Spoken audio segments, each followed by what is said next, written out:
नमस्कार, अपना उत्तर प्रदेश लेकर मैं हूं आपके साथ संदीप निरंजन। सरकार बुलेटिन की शुरुआत करेंगे इस वक्त की बड़ी खबर के साथ। बिजनौर से आ रही है पुलिस की गिरफ्त में कातिल मां। महिला के प्रेमी को भी किया गिरफ्तार। 10 साल के मासूम को उतारा था मौत के घाट। मां ने प्रेमी के साथ की थी हत्या। राज खुलने के डर से दिया था वारदात को अंजाम। 18 जनवरी को खेत में मिला था शव। मोबाइल सर्विलांस के जरिए हुआ था खुलासा। थाना चांदपुर के जाफरपुर कोट इलाके का मामला।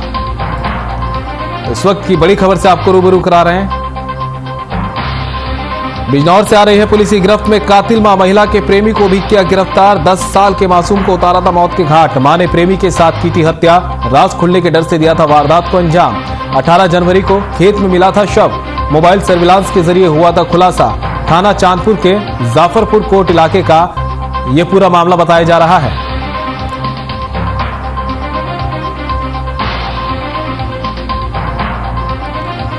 इस वक्त की बड़ी खबर से आपको रूबरू करा रहे हैं जो बिजनौर से आ रही है, जहां पर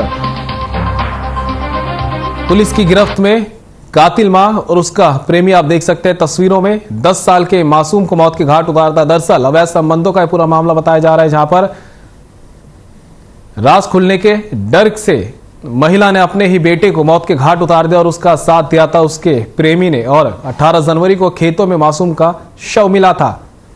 पुलिस ने बड़ी कार्रवाई करते हुए दोनों को गिरफ्तार कर लिया है। थाना चांदपुर के जाफरपुर कोट इलाके का पूरा मामला बताया जा रहा है।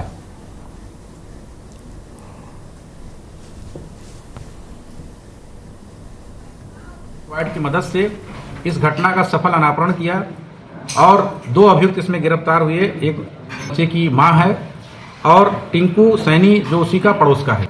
पूछताछ पर ये आया, तथ्य प्रकाश में आया कि इसमें जो बच्चे की मां है उसका और टिंकू सैनी का प्रेम प्रसंग करीब 2-2.5 साल से चल रहा था और आपत्तिजनक स्थिति में था। बच्चा उसी समय पहुंच गया, उसने देख लिया और उसने कहा कि हम इसको पापा से बता देंगे। डर से कि ये लोक लाज की डर से कि ये लोगों को जानकारी हो जाएगी और हमारी काफी इसमें बेइज्जती होगी, इन दोनों ने जो है बच्चे का गला दबा करके उसकी हत्या कर दिए और शव को जो है वो पास में ही गाँव के पास ही गन्ने के खेत में डाल दिया।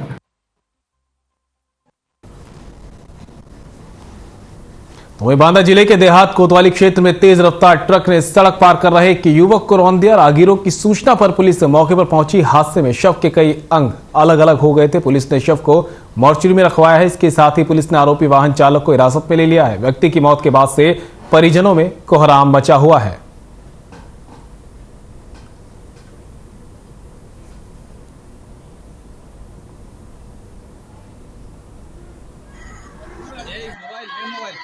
थाना कोतवाली देहात क्षेत्र अंतर्गत महोखर गांव के पास ट्रक से एक एक्सीडेंट हुआ है, जिसमें मौके पर ही व्यक्ति की मृत्यु हो गई है। व्यक्ति जो है वह उम्र करीब 30 वर्ष है, 13 माफी का रहने वाला था। तत्काल बॉडी को मोर्चरी भिजवाया गया है। पारिवारिक जनों को सूचना दे दी गई है, मौके पर आ गए हैं। ट्रक ड्राइवर को गिरफ्तार करके थाने ले जाया गया है। आगे की विधिक कार्रवाई की जा रही है।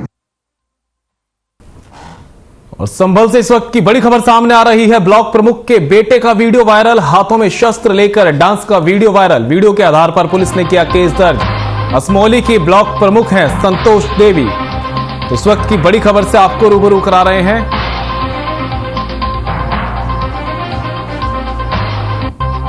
इस वक्त की बड़ी खबर से आपको रूबरू करा रहे हैं जो संभल से आ रही है। ब्लॉक प्रमुख के बेटे का वीडियो यहां पर वायरल हुआ है और हाथों में शस्त्र लेकर डांस कर रहा था। वीडियो के आधार पर पुलिस ने केस दर्ज किया है। असमोली की ब्लॉक प्रमुख हैं संतोषी देवी। वीडियो के आधार पर पुलिस ने केस दर्ज कर लिया है और ब्लॉक प्रमुख के बेटे की मुसीबतें बढ़ती यहां पर दिख रही हैं, जहां पर हाथों में शस्त्र लेकर डांस का वीडियो वायरल हुआ था और जिसके बाद पुलिस ने कार्रवाई करते हुए अब उस पर केस दर्ज कर लिया है।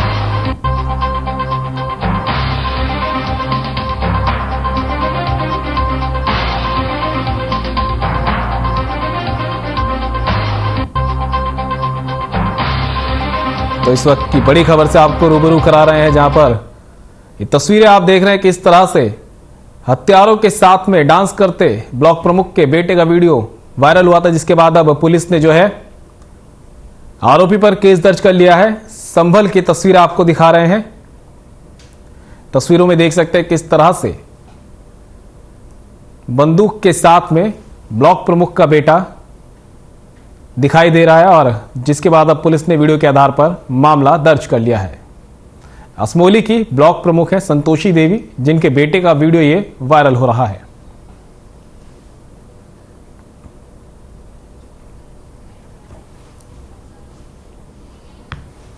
खबर संभल से है, जहां मीडिया के माध्यम से मशहूर हुए अबीबुल रहमान ने अपना डॉलर देते हुए कहा कि इज्जत देना ऊपर वाले के हाथ में। आपको बता दें कि कुछ दिन पहले एक वीडियो सामने आया था जो ओम्फो चाचा धराटे काट रही है इस नाम से प्रसिद्ध हो गई थी। वही अबीबुल रहमान ने डायलॉग सुनाते हुए कहा कि मैं बहुत ही गरीब में जीवन जीने को मजबूर हूं।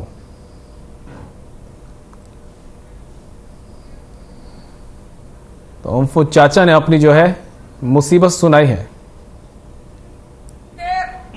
आज ही आज मौका तुड़ाला सोका, मैं दिया अपनी बुढ़िया को धोखा। अरे भैया करनी पड़े बात, न बच्चे धोरे ना आते, फिर बुढ़िया कहे तुम ना कमाते। वो तो बुढ़िया को रखूं राजी तो रोटी मिले ताजी, जरा सी हो जाए नाराजी तो खानी पड़े बासी। ना करे बातें तो बच्चे धोरे ना आते, फिर बुढ़िया कहे तुम ना कमाते। ले भैया ओम फो धर्राइटे काट रही है, ले भैया ओम फो धर्राइटे काट रही है।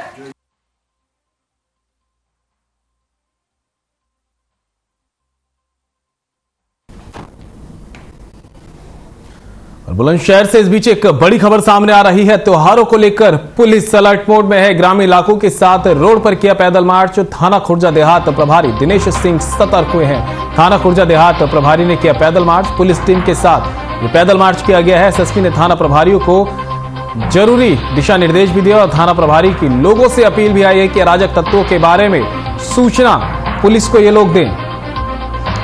तो बुलंदशहर से इस वक्त की बड़ी खबर आपको बता रहे हैं, जहां पर त्योहारों को लेकर पुलिस प्रशासन अब अलर्ट मोड पर नजर आ रहा है और इसी के चलते अब पैदल मार्च भी जगह जगह पर किया जा रहा है और सुरक्षा का जायजा लिया जा रहा है, जिसको लेकर अब पुलिस ने लोगों से भी अपील की कि अगर कोई अराजक तत्व किसी तरह का शक होता है तो पुलिस को तुरंत उसके बारे में सूचना दे ताकि समय रहते पुलिस एक्शन ले सके।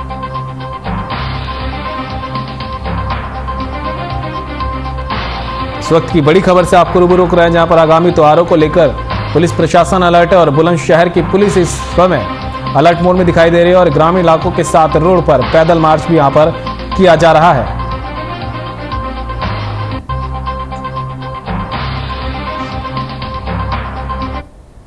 ये तस्वीर आप देख सकते हैं किस तरह से पुलिस पैदल मार्च कर रही है और जगह जगह पर सुरक्षा का जायजा लिया जा रहा है। साथ ही लोगों से भी अपील की जा रही है कि अगर किसी तरह का कोई अराजक तत्व दिखाई देता है तो तुरंत पुलिस को सूचना दें ताकि इस समय रहते एक्शन लिया जा सके और किसी अप्रिय घटना को रोका जा सके।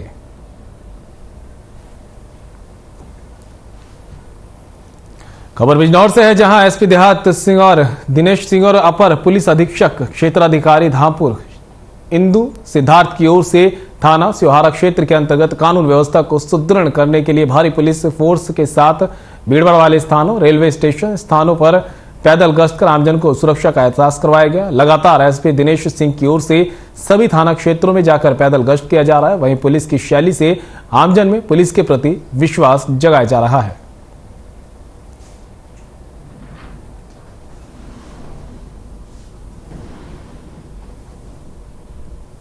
तो तस्वीर आप देख सकते हैं बिजनौर की, जहां पर आमजन को सुरक्षा का एहसास दिलाने के लिए पुलिस प्रशासन खुद सड़कों पर उतरा और पैदल गश्त किया जा रहा है ताकि पुलिस अब हर चप्पे पे नजर रख सके और साथ ही लोगों को एहसास कराया जा सके कि आम जनता पूरी तरह से सुरक्षित है और पुलिस हमेशा उनकी सेवा में तत्पर है।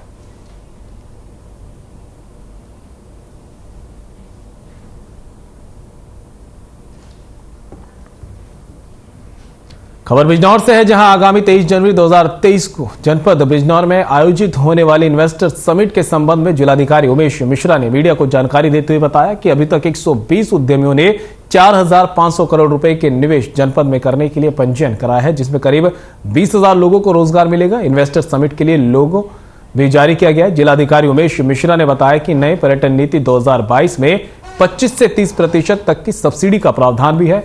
प्रशासनिक स्तर से तहसील स्तर पर उद्यमियों से वार्ता कर उन्हें निवेश करने के लिए प्रोत्साहित और प्रेरित किया जा रहा है। प्रदेश और जनपद में सुरक्षा का माहौल है जो निवेश के लिए उपयुक्त है। जिलाधिकारी उमेश मिश्रा ने कहा कि जनपद बिजनौर विकास की नई गाथा लिखेगा। साथ ही एनसीआर क्षेत्र में सबसे असीम संभावना वाला जनपद बिजनौर होगा।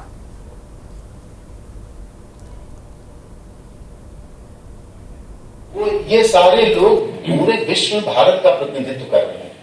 और मैं बड़े मुझे अच्छा लग रहा है कि इधर पिछले साल और इस साल बिजनौर का गुड़ पूरे खाड़ी देशों में अपने को एक नए ढंग से स्थापित किया है। हमारा बासमती राइस पूरे विश्व में एक्सपोर्ट किया जा रहा है। हमारे बहुत सारे ऐसे युवा बिजनौर के जो मल्टीनेशनल्स में काम करते थे, उन लोगों ने उस नौकरी छोड़ करके प्राकृतिक खेती को एक स्टार्टअप के रूप में विकसित करके बिजनौर के खेती में एक नया आयाम जोड़ रहे हैं। तो ये बहुत सारे स्कोप हैं जो आप लोगों के सहयोग से, आप लोगों के मार्गदर्शन में हम लोग इस काम को कर पा रहे हैं।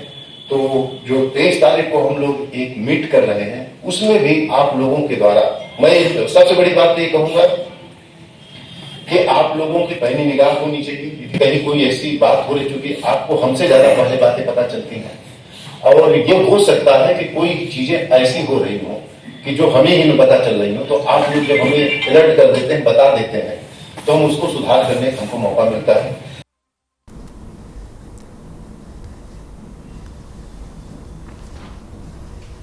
राष्ट्रीय स्वास्थ्य मिशन बाराबंकी जनपद की जिला स्वास्थ्य समिति की मासिक समीक्षा बैठक हुई। जिलाधिकारी अविनाश कुमार की अध्यक्षता में डीआरडीए गांधी सभागार में बैठक आयोजित की गई। मासिक समीक्षा बैठक में मिशन के अंतर्गत संचालित योजनाओं कार्यक्रमों को भौतिक व वित्तीय समीक्षा विस्तृत रूप से की गई। जिलाधिकारी ने पूर्व में दिए गए निर्देशों के अनुपालन के बारे में जानकारी प्राप्त कर जरूरी दिशा निर्देश दिए। जिलाधिकारी अविनाश कुमार ने चाइल्ड रजिस्ट्रेशन की फीडिंग कम पाए जाने पर नाराजगी व्यक्त करते हुए समय से आरसीएच पोर्टल पर फीडिंग कराने के निर्देश दिए।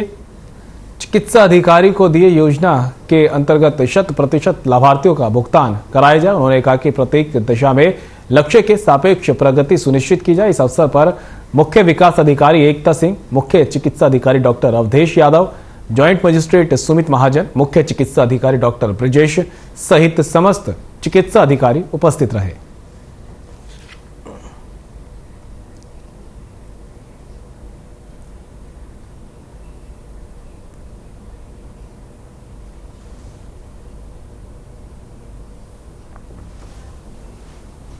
तो Bijnor SP city police line सभागार कक्ष में यूपी 112 में नियुक्त मुख्य आरक्षी के 9 दिवसीय फ्रेशर प्रशिक्षण के समाप्ति पर सभी पुलिसकर्मियों को संबोधित किया गया। उन्हें प्रशस्ति पत्र प्रदान किए गए और यूपी 112 की ओर से जारी गाइडलाइंस के अनुरूप सतर्कता से ड्यूटी करने और रिस्पांस टाइम के संबंध में जरूरी दिशा निर्देश भी दिए गए।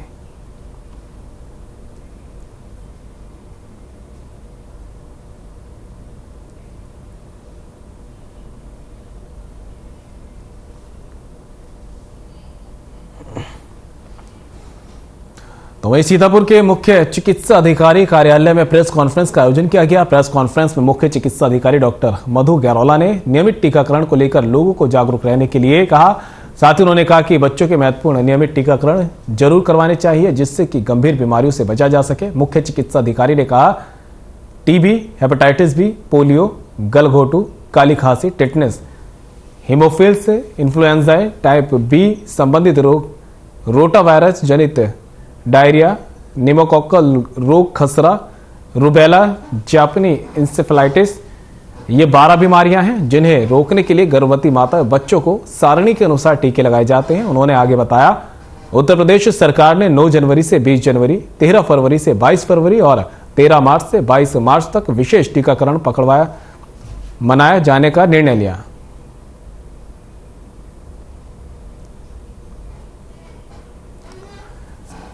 तो टीकाकरण के लिए यहां पर लगातार जागरूक किया जा रहा है। आपको सीतापुर से खबर बता रहे हैं, जहां पर मुख्य चिकित्सा अधिकारी कार्यालय में प्रेस कॉन्फ्रेंस आयोजित की गई और प्रेस कॉन्फ्रेंस में मुख्य चिकित्सा अधिकारी डॉक्टर मधु गैरोला ने नियमित टीकाकरण को लेकर लोगों को जागरूक रहने के लिए कहा। उन्होंने कहा कि ऐसी 12 बीमारियां हैं जिन्हें रोकने के लिए गर्भवती माता बच्चों को सारणी के अनुसार टीके लगाए जाते हैं। उन्होंने आगे बताया कि प्रदेश सरकार ने 9 जनवरी से 20 जनवरी, 13 फरवरी से 22 फरवरी और 13 मार्च से 22 मार्च तक विशेष टीकाकरण पखवाड़ा मनाए जाने का निर्णय लिया है।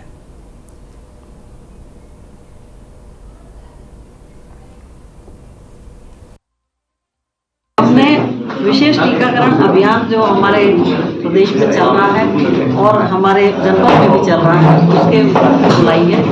हमारी आप लोगों से ये अनुरोध है कि आप प्रत्येक बच्चे को टीकाकरण के लिए प्रेरित करें और जो लोग नहीं लगवाते हैं उनकी भ्रांतियों को दूर करें। टीकाकरण के फायदे अपने स्तर से आप जितने लोगों तक पहुंचा पाएं उन तक पहुंचाएं। टीकाकरण जब कोई लेडी प्रेग्नेंट होती है, जब बच्चा गर्भ में होता है, तब से उसकी मां को टीकाकरण उसी को बचाने के लिए किया जाता है। मां की वजह तो टेटनस से होती है, लेकिन बच्चे की भी होती है, तब से टीकाकरण शुरू होता है। पैदा होते ही 24 घंटे के अंदर उसको 3 तरह के टीके लगाए जाते हैं। अलीगढ़ नगर निगम में स्ट्रीट डॉग्स के लिए नई पहल की गई है। निगम ने ऐसे डॉग्स के लिए रैन बसेरों की तर्ज पर डॉग पैराडाइज बनाया है ताकि स्ट्रीट डॉग्स को शीतलहर से आसरा मिल सके। यहां डॉग के लिए कंबल, खाने और वैक्सीनेशन की व्यवस्था की गई है। कुआरसी थाना के विकास भवन के बाहर यह आसरा बनाया गया है।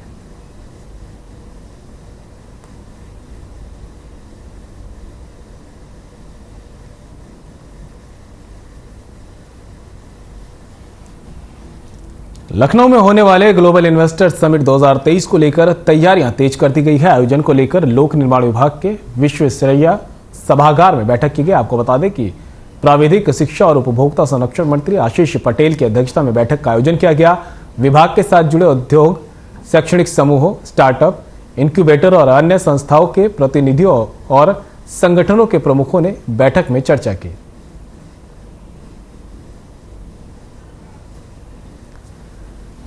तस्वीरें लखनऊ से, जहां पर ग्लोबल इन्वेस्टर समिट 2023 को लेकर तैयारियां तेज हो गई है और आयोजन को लेकर लोक निर्माण विभाग के विश्वेश्वरैया सभागार में बैठक की गई। आपको बता दें कि प्राविधिक शिक्षा और उपभोक्ता संरक्षण मंत्री आशीष पटेल की अध्यक्षता में ये बैठक हुई थी। साथ ही विभाग के जुड़े उद्योगों, शैक्षणिक समूहों, स्टार्टअप, इंक्यूबेटर और अन्य संस्थाओं के प्रतिनिधियों और संगठनों के प्रमुखों ने बैठक में चर्चा की।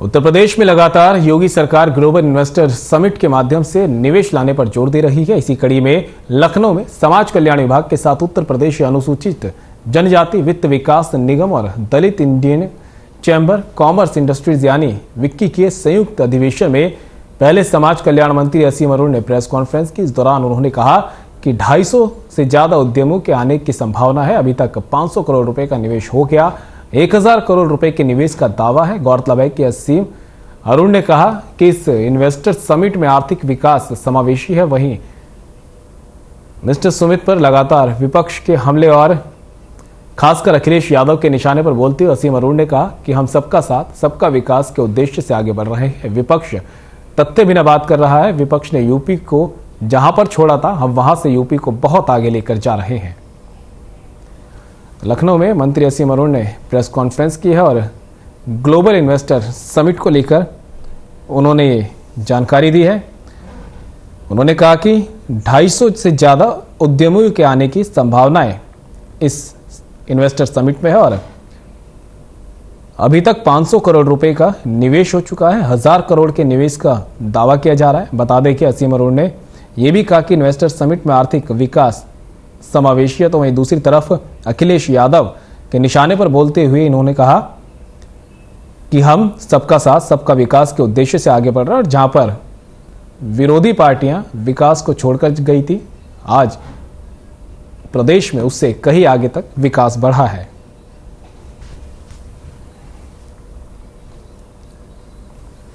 मुख्यमंत्री जी श्री योगी आदित्यनाथ जी द्वारा उत्तर प्रदेश को औद्योगिक विकास, समावेशी औद्योगिक विकास के लिए तेजी से आगे बढ़ाया जा रहा है और उसके तहत आप जानते हैं कि एक ग्लोबल इन्वेस्टर्स समिट होने वाली है फरवरी 10, 11, 12 को। उससे पहले सभी विभागों को ये निर्देश दिया गया है कि वो भी इन्वेस्टमेंट आकर्षित करने के लिए, औद्योगिकीकरण के लिए, अर्थव्यवस्था को मजबूत करने के लिए काम करें।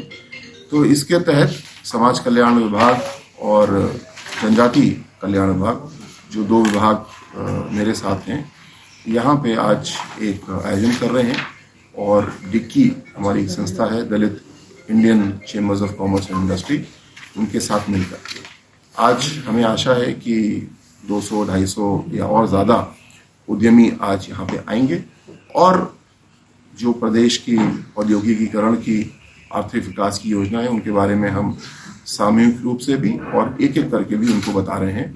और हमें आशा है कि छोटे बड़े इन्वेस्टमेंट बड़ी संख्या में हम लोग को यहाँ पे मिलेंगे।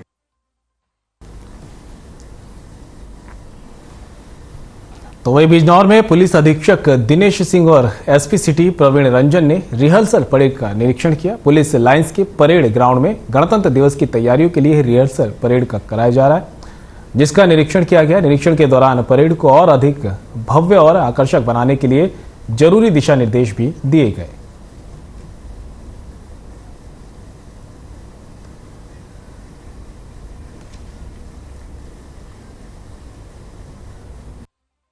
तरफ से मैं अपने आप को सौभाग्यशाली मानता हूं कि मैंने अपने जीवन में 13 बार 26 जनवरी की परेड कराई और हर बार मुझे आज भी मन करता है कि मैं जल्दी परेड करने लगूं।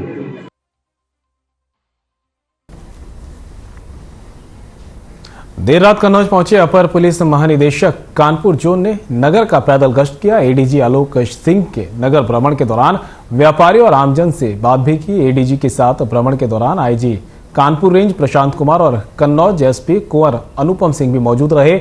आपको बता दें कि देर रात कन्नौज की सदर कोतवाली के आकस्मिक निरीक्षण पर पहुंचे एडीजी आलोक सिंह ने थाना कार्यालय के अभिलेख चेक किए और शस्त्रागार, हवालात, सीसीटीएनएस कार्यालय, महिला हेल्प डेस्क, आरक्षी बैरक और थाना परिसर का निरीक्षण कर साफ सफाई रखने के निर्देश दिए। अपर पुलिस महानिदेशक ने कन्नौज के सदर क्षेत्र में पुलिस बल के साथ पैदल गश्त करते हुए आमजन और व्यापारियों से वार्ता कर सुरक्षा का भरोसा भी दिलाया। आईजी ने बताया कि जल्द ही जिले में मुख्य जगहों पर सीसीटीवी भी लगाए जाएंगे।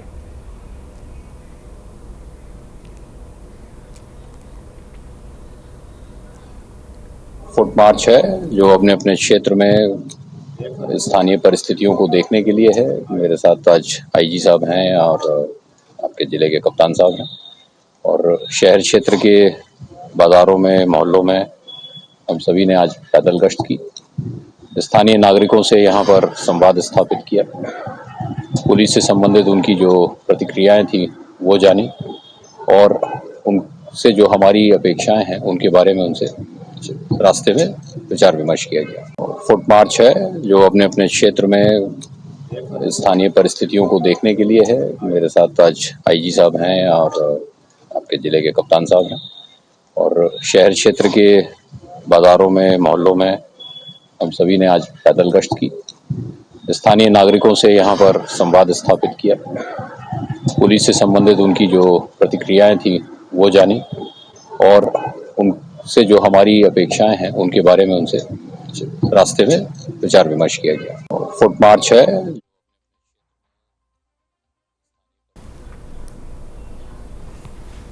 सीतापुर में चोरों ने एक विद्युत उपकेंद्र को अपना निशाना बनाया है, जहां चोरों ने विद्युत उपकेंद्र की दीवार में सेंध लगाकर चोरी की वारदात को अंजाम दिया। चोरों ने वहां लगे डीवीआर समेत अन्य जरूरी उपकरण चोरी कर फरार हो गए। इस दौरान चोरों ने वहां रखे अलमारी के लॉकर में भी तोड़फोड़ की। चोरों ने विद्युत उपकेंद्र का सर्वर भी तोड़ा और उसे लेकर फरार हो गए, जिससे बिलिंग कार्य ठप रहा।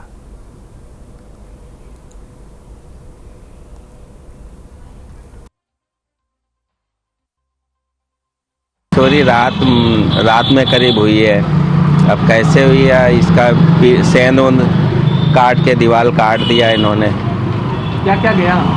लगभग इसमें जो अलमारी थी, अलमारी पूरी काट दी।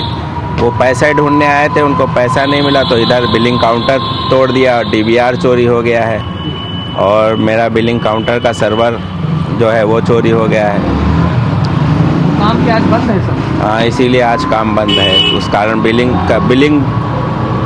सिस्टम जो है, बिल लोग नहीं जमा कर पा रहे हैं, उस कारण ये जो है सिस्टम बंद है। बाकी हमारा लाइन का काम चालू है स्टाफ का।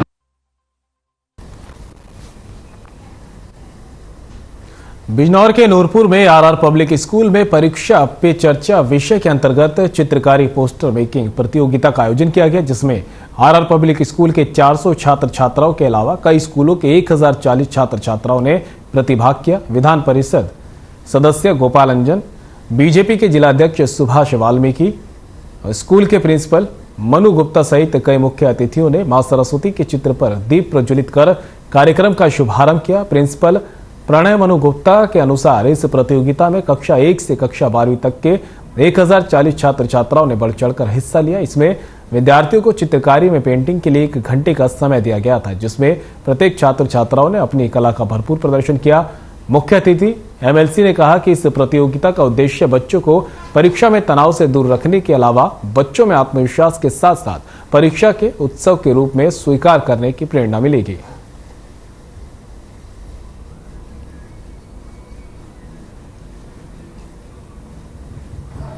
आज जो ये कार्यक्रम आर पब्लिक स्कूल विद्यालय में आयोजित किया जा रहा है, माननीय भारत की यशस्वी प्रधानमंत्री माननीय नरेंद्र मोदी जी के तत्वाधान में जो एक परीक्षा पे चर्चा का कार्यक्रम है, उसी कार्यक्रम के अंतर्गत बच्चों का तनाव मुक्त करने के लिए बच्चे ताकि अच्छे से अपना एग्जाम की तैयारी कर सकें, स्ट्रेस फ्री रहें, उसके लिए एक हमारा आर्ट कंपटीशन आयोजित किया जा रहा है विद्यालय में, जिसका आयोजन बिजनौर स्कूल फेडरेशन और सहोदय स्कूल कॉम्प्लेक्स बिजनौर के तत्वाधान में किया जा रहा है। इस कार्यक्रम में सभी जिले के समस्त स्कूलों के बच्चे प्रतिभाग कर रहे हैं।